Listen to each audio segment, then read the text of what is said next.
नमस्कार। उत्तर प्रदेश में त्रिस्तरीय पंचायत चुनाव की तैयारियां जोरों पर हैं। यूपी पंचायत चुनाव 2026 होंगे कैंसिल या होगा महाचुनाव? क्या चाहते हैं उत्तर प्रदेश के मुखिया सीएम योगी आदित्यनाथ? उत्तर प्रदेश में पंचायती राज मंत्री ओम प्रकाश राजभर का बड़ा खुलासा। नमस्कार, मेरा नाम है रामापाल और आप देख रहे हैं हमारा यूट्यूब चैनल रामापाल ऑफिशियल। आज की इस वीडियो में हम यूपी पंचायत चुनाव से जुड़ी अहम जानकारी से आपको अवगत कराएंगे। क्या 2027 के विधानसभा चुनाव तक करना होगा यूपी पंचायत चुनाव के लिए इंतज़ार? एक तरफ प्रशासनिक तैयारियां जोरों पर हैं तो दूसरी तरफ पंचायती राज मंत्री ओम प्रकाश राजभर के बयानों ने नई चर्चा छेड़ दी है। आखिर मुख्यमंत्री योगी आदित्यनाथ क्या चाहते हैं? क्या एक देश एक चुनाव की तर्ज पर यूपी में भी कुछ बड़ा होने वाला है? आइए जानते हैं एक छोटी सी रिपोर्ट के माध्यम से। यूपी में त्रिस्तरीय पंचायत चुनाव की सुगबुगाहट तेज है।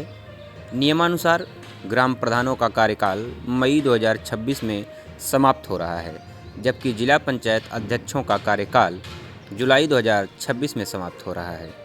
लेकिन सियासी गलियारों में खबर है कि इन चुनावों को 2027 के विधानसभा चुनाव के साथ या उसके बाद भी कराया जा सकता है। फिलहाल अभी तक कोई स्पष्ट आदेश नहीं जारी हुआ है। आपको बता दें, पंचायती राज मंत्री ओम प्रकाश राजभर ने हाल ही में संकेत दिए हैं कि सरकार एक पहलू पर विचार कर रही है। राजभर का कहना है कि मुख्यमंत्री योगी आदित्यनाथ का फोकस विकास और सुशासन पर है और चुनाव के कारण बार बार लगने वाली आचार संहिता विकास कार्यों में बाधा न बने, इसलिए सरकार इस पर बहुत ही प्राथमिकता से ध्यान दे रही है ताकि किसी भी प्रकार की कोई बाधा उत्पन्न ना होने पाए। पिछड़ा वर्ग आयोग अर्थात ओबीसी कमीशन की बात करें तो आयोग का कार्यकाल अक्टूबर 2025 में खत्म हो चुका है। जब तक नया आयोग सीटों का आरक्षण तय नहीं करता, चुनाव संभव नहीं है। इसलिए बहुत सारा चीज़ और बहुत सारी बातें, बहुत सारा दारोमदार पिछड़ा वर्ग आयोग की रिपोर्ट पर टिका हुआ है, जबकि उत्तर प्रदेश में अभी तक पिछड़ा वर्ग आयोग का गठन ही नहीं हो पाया है। चर्चा यह भी है कि 2026 के अंत में होने वाले पंचायत चुनावों को विधानसभा चुनाव के साथ मर्ज करने पर भी विचार किया जा रहा है। कहा यह भी जा रहा है कि तैयारियों के मद्देनज़र 2027 में विधानसभा चुनाव के साथ ही यूपी त्रिस्तरीय पंचायत चुनाव भी कराए जा सकते हैं। फिलहाल तैयारियों का अभाव भी दिखाई दे रहा है। अभी तक आरक्षण चार्ट और मतदाता सूची के पुनर्निरीक्षण में वक्त लग रहा है और अंतिम मतदाता सूची अभी तक प्रकाशित नहीं हो पाई है। 15 अप्रैल 2026 को अंतिम मतदाता सूची प्रकाशित करने की तिथि राज्य निर्वाचन आयोग ने जारी कर दी है। मंत्री राजभर ने यह भी स्पष्ट किया है कि कार्यकर्ता पंचायत चुनाव के लिए तैयार रहें।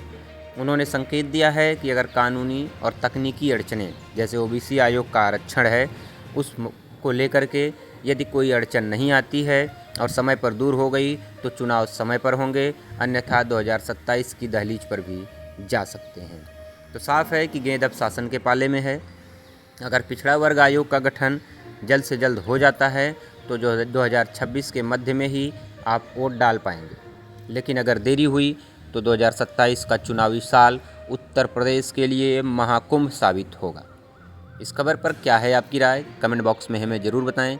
क्या पंचायत चुनाव विधानसभा के साथ होने चाहिए या विधानसभा से पहले होने चाहिए? इस पर भी आप अपनी राय, अपनी प्रतिक्रिया कमेंट बॉक्स में अवश्य दें। यदि आप हमारे चैनल पर फर्स्ट टाइम विजिट कर रहे हैं या अभी तक आपने हमारे इस चैनल को सब्सक्राइब नहीं किया है तो आप इस चैनल को सब्सक्राइब कर लीजिए। रामापाल ऑफिशियल यूट्यूब चैनल पर आपको त्रिस्तरीय पंचायत चुनाव से जुड़ी सभी जानकारियों से अप टू डेट रखा जाता है। जैसे ही कोई नई खबर निकल करके सामने आती है, हम आपको वीडियो के माध्यम से सूचित करने का कार्य करते हैं। तो इसलिए आप हमारे वीडियो को लाइक करिए, शेयर भी करना ना भूलें और अगर अभी तक सब्सक्राइब नहीं किया है तो सब्सक्राइब ज़रूर करें।